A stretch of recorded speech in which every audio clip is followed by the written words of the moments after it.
Hey, everybody. Super interesting chat here on a Friday on the future of dynamic work. What is it? And I'm here with QuickBase. Peter, how are you?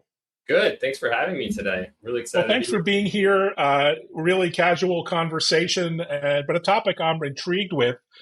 Before we dive in, maybe introduce yourself. More importantly, who's QuickBase for those who aren't familiar?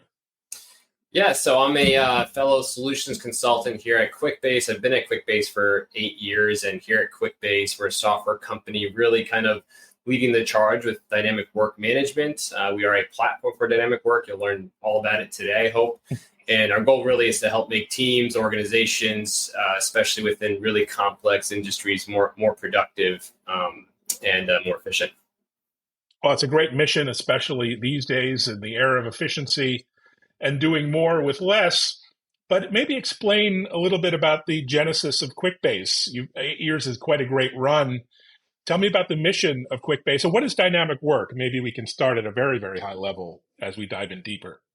Yeah, the way I think about it on a high level, it really comes from the challenges we've had with digitization over the last 10, 20, 30 years. And if you can think about, the onset of software and the internet, what you've seen a lot, especially within industries like construction and manufacturing, is kind of band-aid fixes for very specific problems. So you can go into an environment and see purchases for all different types of tools and systems. And over 10, 20, 30 years, what you have now is a whole lot of potential for productivity and a way to work better, but a lot of systems that people are using from, ERPs all the way through spreadsheets. So not many companies have really stepped back to think, well, how can we look at all these things holistically? And then how can we work with platforms and tools that are meant for kind of the way we need to work today, which is across these types of tools and systems. So that is really the genesis for why we're really defining this category and positioning our tool as very unique within this category, and it's resonating. Well, it is. And your timing is amazing, given the importance of preparing for AI that most companies are looking at and integration of AI into their workflows and tech stacks. What are the key things that an enterprise business needs to prepare for these sort of step by step implementations of AI into every aspect of the business? Yeah, so I mean, AI is coming up a lot today. AI isn't a new topic, as you know. I really think of it as the cherry on top of a data strategy pyramid. So you can't really get the benefits at the top without really having the foundation, which is at the very bottom. It's people, it's systems, it's processes, and it's really making sure that your data is structured, that it's stored, and then it's accessible. So, the steps to be able to get the benefits of AI all the way at the top is really kind of focusing on how do we centralize the functions within an organization that deal with the bottom. And we can get into the steps, but what I always recommend is when you do centralize, that kind of it's a little scary. It's like, well, I don't want to put all the decision making into one single function. So you centralize with flexibility in mind. And that's what I don't see a lot of organizations do, is create standards, but also with the recognition that your teams and your businesses and your functions are always going to want to kind of customize that last mile. And once you get everything together, once you get it structured, once you combine kind of the big rock systems with the little rock tools, then you can start to answer the questions that AI really wants to answer, which is, well, how do I get insights out of all this data that maybe I can't glean, just by looking at it, right? No, totally great insight. And you're on the front lines working with clients in real world applications. What strategies are you seeing them adopt to kind of build the foundation for AI and, get a return on that investment, even though it might be an incremental approach? What are you seeing and hearing from your customers, your clients today? Yeah, to really get a benefit from AI, you have to it's an additional competency on top of your day-to-day work. Mm. And this is something that we're doing at QuickBase today. So it's step one is you have to have a working council, some group in an organization that can look across all the different pieces that will touch AI workflows, and that's going to be, hey, how do we use AI technology to make ourselves more efficient internally? And that's just, we've got a lot of data in our organization that we can use to serve our customers. So there's that piece of it. And then, oh, well, how do we use tools, things like generative AI, and expose that out to our customers that want to be able to interact with us in a little more intelligent way? And then from there, it typically glean kind of like the processes and flows that dictate what technologically you need. But really, kind of, it starts with a core working group, and then you could identify, well, what are the vendors in this space we need to partner with, and then like what I recommended in solutions for years is you've got to kind of have your outcome of success in mind. And we're going to be in that nirvana state when somebody could go into a window, ask this type of question, and get this type of insight. And that's where I think a lot of solutioning starts, is asking the right questions as to what you want to get on the other end of the tunnel. And then you work backwards to figure out, well, what are the data flows and pipelines and moving pieces we need in place to get all that information in one place. And then, right? Yeah, you mentioned data blood as kind of data being the lifeblood of AI. I love that term of art. I'm going to steal that. But, what is the significance of having a clear data strategy, knowing where your data is stored, how it's managed? That's a fair amount of work up front. Yeah, absolutely. And it's not the easiest and most glamorous work, because you really have to go back in time 10, 20, 30 years. Your data is in a lot of different systems. It takes a lot of different formats. So I think as part of the strategy, you have to consider that data isn't just, all the orders from our customers in the last 100 years. It's also the stories and anecdotes. This thing broke down because a certain person recognized a certain thing that, it's the tribal knowledge. That there's data in tribal knowledge. There's data in events and sensor data. There's data in activities, what somebody did to cause a certain result. So I think part of the strategy is identifying, well, what are all of the sources of information that could potentially be valuable in answering a business question? And then how do we instrument our processes, our environments, our tools to give us that data? And then how do we structure it? And more likely than not, that data isn't all in one place. You're going to have some data maybe in a data lake, a data warehouse, some of it in an ERP, MRP type system, maybe in legacy databases. And I think what we're seeing a lot of is organizations going source by source by source and answering the question, is this the right place for this information? And if not, can we go to a world where data is more accessible, and can we consolidate and can we eliminate? And the trends that I'm seeing, at least for the kind of organizations that really value data, is they're investing in cloud first, cloud native technologies. So things like a cloud native data lake, data warehouse, but then things like no code, low code, dynamic work management platforms that can almost put that data to work. Because too often what I'm seeing is data is in a warehouse and you've got like an analytics team that can build out reports. And really, to put data to work requires a way to put people in the loop with data, which is, hey, here's an insight. I'm going to take an action. I'm going to see a result. And hopefully whatever thing I'm trying to improve actually starts to improve. And then so what you want is that cycle where the trend line goes down as far as down in the sense where the performance goes up. And that's people in the loop with the information, making a change, improving your process, and then feeding that back into a positive cycle. Brilliant. And talk about that transition from a world of more structured, planned work to dynamic work, and how an organization approaches this shift, this change in mindset and project planning and objectives. It's quite a big shift, is it not? It is, and it requires, I think classically what you find is the ownership over solutions in a small group. And that means one single funnel for, hey, I need a widget. That group takes that as an intake and then provides that widget to the group that needs it. And inevitably what you end up with is systems that are overly customized or not really flexible to what individuals need. And dynamic work is all about creating more systems and recognizing that a solution is a combination of tools, platforms, and people.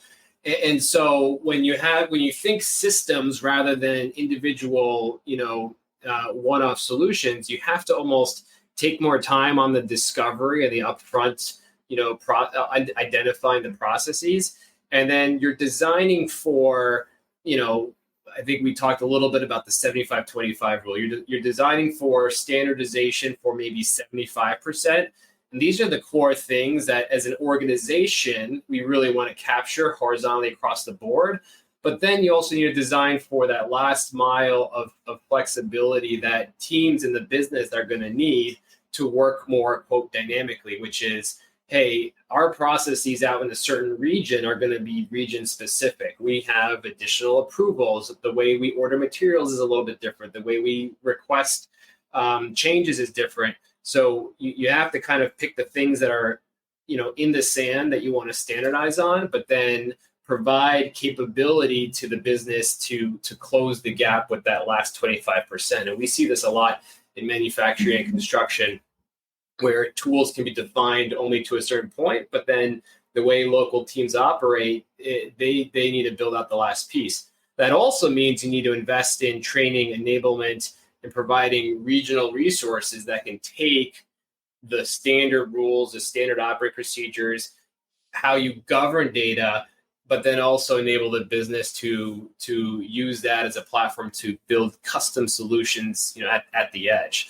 So it can be a bit nuanced, but hopefully those principles kind of help guide, how you think about putting in a strategy for dynamic work.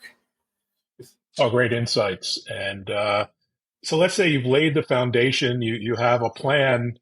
How do you see clients going about identifying those first practical AI use cases? And maybe what have you seen in terms of the low-hanging fruit out there that can be addressed? Yeah, well, I think the thing that people want to do the most with AI is make smarter decisions, but also do something that helps with forecasting and prediction. Because what are we trying to do? We're trying to avoid risk. We're trying to increase value for one, but really one way to increase value is to avoid risk. Well, how do risks come up? In industries, it comes up by you're missing on a budget mark. You're spending more for something, or you're not hitting a certain delivery window, or a part's missing. And there's going to be things that come up that are totally out of your control. But what I think of is that data actually has the keys to, there are actually some things that are in your control in your organization, and that insight is in your data. And so what you can do with AI is define an outcome, which is an unhealthy result. So a project is unhealthy, an asset is unhealthy, and then define all the things that could affect that input. So when you think about a project, what are the things that affect the success of a project? Maybe it's what month did it start on? Who's the project manager? What was the budgeted cost, the actual cost? So you can today, most organizations today have enough information historically where they could have some understanding of the outcomes, the chances of the outcome of success based off of that data. And that's kind of a pretty low-hanging use case that organizations can put to work today. And then you can get a little bit more intricate with fine-tuning a model where you can actually look at the details within a project or within an asset and say, well, okay, based off of how we spend money, based off of how we repair these assets, you actually can start to predict, well, it sounds like during a certain period of time, things tend to fail more. Well, what are the reasons behind that? So all that to answer your question is it's the predictive nature of AI based off of history is a huge area. And that's what's practical, I think, for operations, where you don't need these massive complex models. You really just kind of want to better use your information to assess an outcome beyond just what you can see. So I can go on, but that's kind of what comes to mind when you first ask that question. Yeah, fantastic. And we know you're from QuickBase, so you might be a little biased with this next question, but it's overwhelming, the number of tools and platforms and approaches out there. How should an enterprise go about looking at defining, a solution that meets their actual needs and putting that into production? It's kind of overwhelming. Yeah, well, without being too biased, I do recommend kind of pillars that you want to look for when thinking about platforms that address dynamic work. So the first and really the foremost is access and connectivity. So data is a currency, and to get data requires a way to push it and pull it between systems. And I can't tell you how many times I've had to look at tools for our customers and find that, well, we really can't get information out of this thing. It has not been built or instrumented. Or I'll talk to companies that are looking to migrate from tool A to tool B, and I'll do a little research and I'll find that, hey, this thing you're migrating to, there's no way to get the information out without saving it to a spreadsheet or something kind of manual and backwards. So make sure that the tool has some sort of programmatic interface to the data that's most important. And the common thing there is, some sort of RESTful API that has, that structures it in a common way. Even better than that is some sort of automation interface, so that not only can I get the data, I can set up routines where once a day I can push and pull information to your other tools and system. So it may not be the thing that comes to people's minds at the top, but as someone that's worked on integrations and implementations, I absolutely value that. One.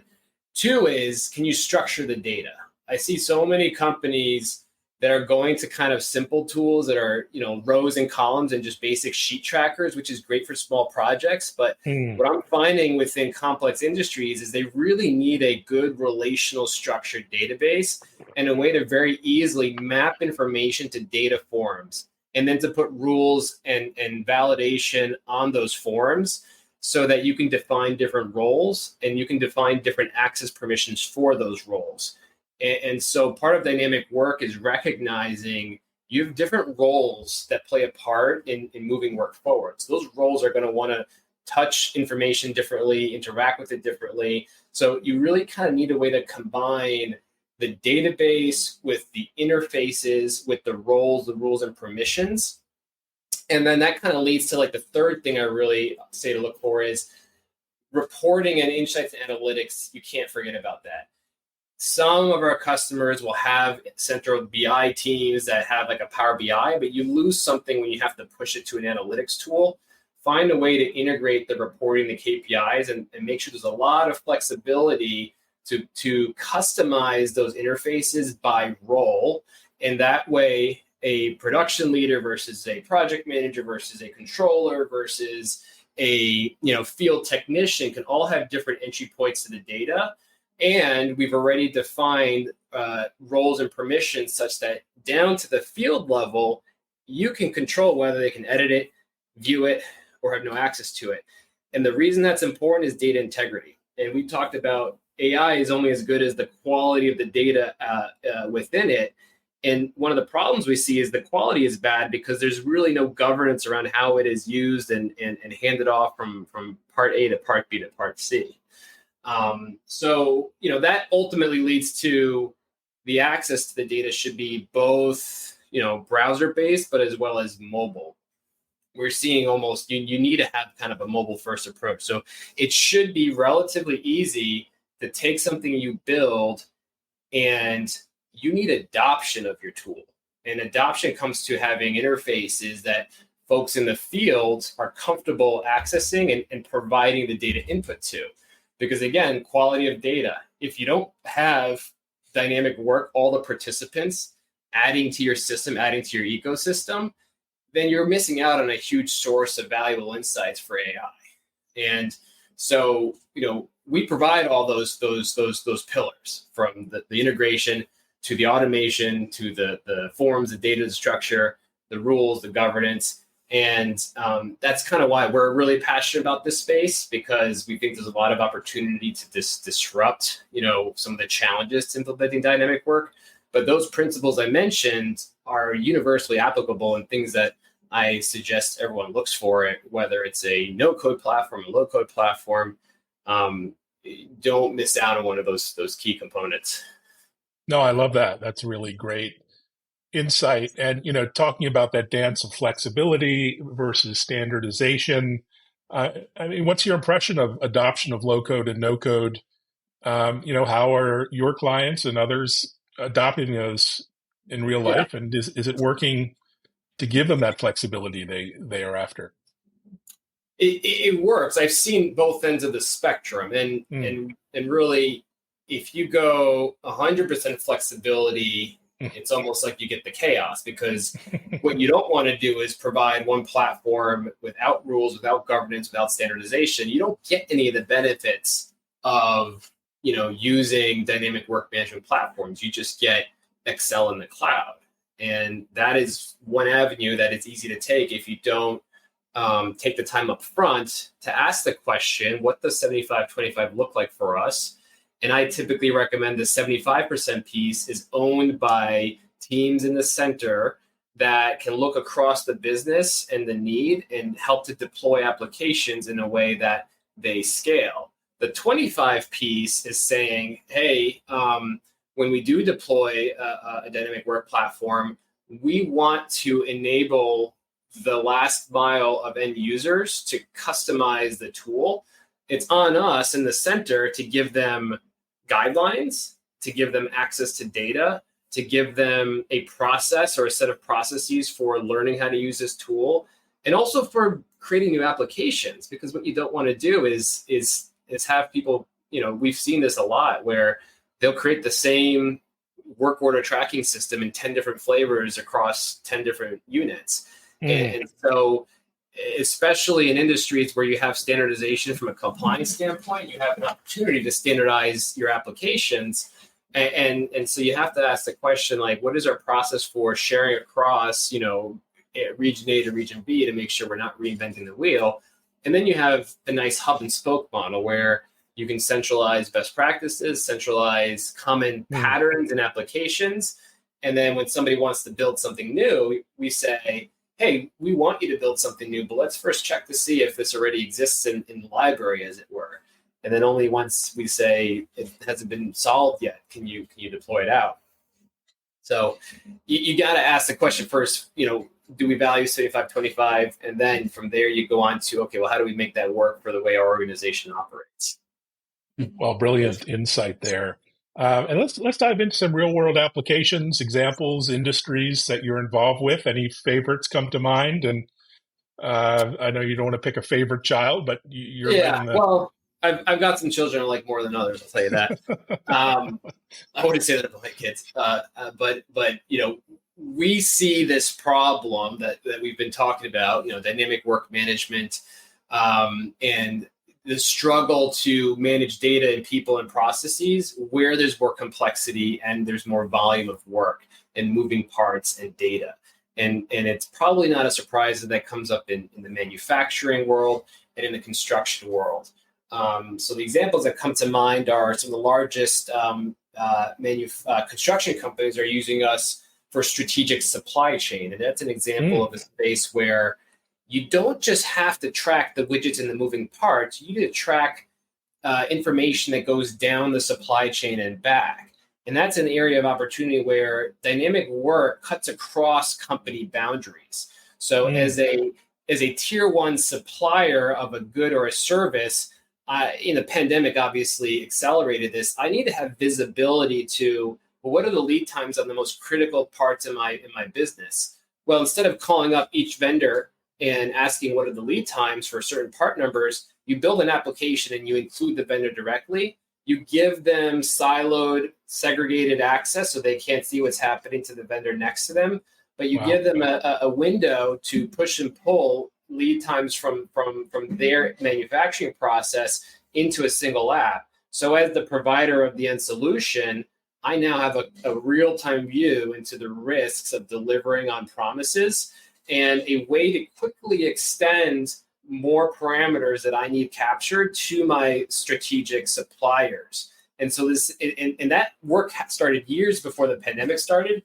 It was just they really capitalized it when they already had that collaboration set up. And so supply chain, I think, in manufacturing, I think is a huge area to really look at for this. But we also see individual release management, like manufacturers, prefab, where you really want to look at your system for what has been ordered and how many parts and when does it need to be shipped by, to what's on the line built, and are we going to be able to meet that demand on an hourly basis. So a lot of times that information needs to come together into a single world where you can see where are we red, green, yellow, and then what action can we take to kind of, rejigger things. And then just a lot with resource and material management. I mean, job sites, it's just so many moving parts when it comes to making sure that trained people are pipelined to support key projects coming up. And then, people as an asset is almost up there with equipment as an asset. In addition, you need to make sure you got the right people on the site. You need to make sure you got the right equipment that can perform the right duties on site. And dynamic work management platforms are great for looking at a project through a single pane of glass and all the things that are needed to make sure that project has the highest chance of successful outcomes. And then you got the AI piece of that telling you, hey, based off of how your project is tracking, we think you're on track to list XYZ risk. And that's really where the full benefit of AI comes in, is as you move through a project, you can look at your past misses and have them surface at key junctures. And at least, you can't predict with 100% accuracy, but you can at least provide some flags to the project manager to look into something. So, you're not caught by a surprise. And there's always going to be surprises, but to the extent that you can control them, that's the promise of AI. That is a win. And you have an interesting event coming up. I see a call for speakers here. And, clearly construction, one of the most complex industries out there. But, things like solar, imagine large-scale solar, EV charger deployments, manufacturing, state, local governments. Will you be speaking at Empower 2024? Yeah, I just came off the solar conference, believe it or not. So I am very excited to see our manufacturing solar construction customers at Empower. I'm heavily involved in making sure that event's successful. I've spoken with it in the past, so I definitely will be playing a part this summer as well. Who are the folks that are planning these sort of implementations of QuickBase these days? That are the traditional roles, or they're kind of new roles? You're hearing about chief AI officers and all kinds of new work description happening. Well, I say QuickBase tends to force a company to non-standard processes. So the typical roles that implement software tend to not be the typical roles that implement QuickBase. Because the folks that find QuickBase are the ones that want the dynamic work, want the flexibility, and they're the ones that are typically not being served entirely by more the central organizations, just because of the backlog and the time it takes to deliver those solutions. So we're often finding operations leaders are finding QuickBase and implementing it initially, but over time, and where we recommend is it's got to be a close partnership. Your business leaders, if you're not figuring out ways to partner with the central shared services and IT as quickly as you can, it comes to haunt you at some point down the line, because the strategy, the execution on data strategy needs to be a partnership with all the teams that have access to the data, as well as the teams that are going to be creating the data and using the data. It can't be one or the other. So, but in our world, it starts with folks that aren't quite usually familiar with how to implement technology, but they have the problem, but then they realize they totally have the tools to do it themselves. That's the promise of dynamic work. And so they have to kind of figure out what are the best practices to take from, the teams that have been doing this for 10, 20, 30 years. And so it is a hybrid where you have to learn from each other. The teams that are in the central solving capability need to learn about business requirements and use cases. And then the business needs to learn, well, what are the best practices for deploying these types of things into the field and reducing the risk and really getting the value out of the tool in a way that can scale and grow over time. Fantastic insight. Well, it's all very exciting to watch, and I can't wait for Empower. Any other trips, travel, events coming up? I know you've been on the road already. What's on your mind? What are you looking forward to in the next few weeks and months? Well, we're going to be at the NATE conference. The acronym is eluding me over the Oh, next National few. Association of Tower Erectors, Yeah, the folks that put up telecom. telecom. They're an amazing organization. Yeah, so we'll be there soon, and then I know later in the year, and I typically participate at Groundbreak, which is Procore's conference. Autodesk has a conference for builders and manufacturers, and looking for a lot of opportunities just to network locally too with other large technology companies, because we think every large technology company is looking for ways to provide flexibility and dynamic work for their customers. So. Between those three or four, there's going to be a bunch more that are a little more ad hoc. We've got a busy year ahead.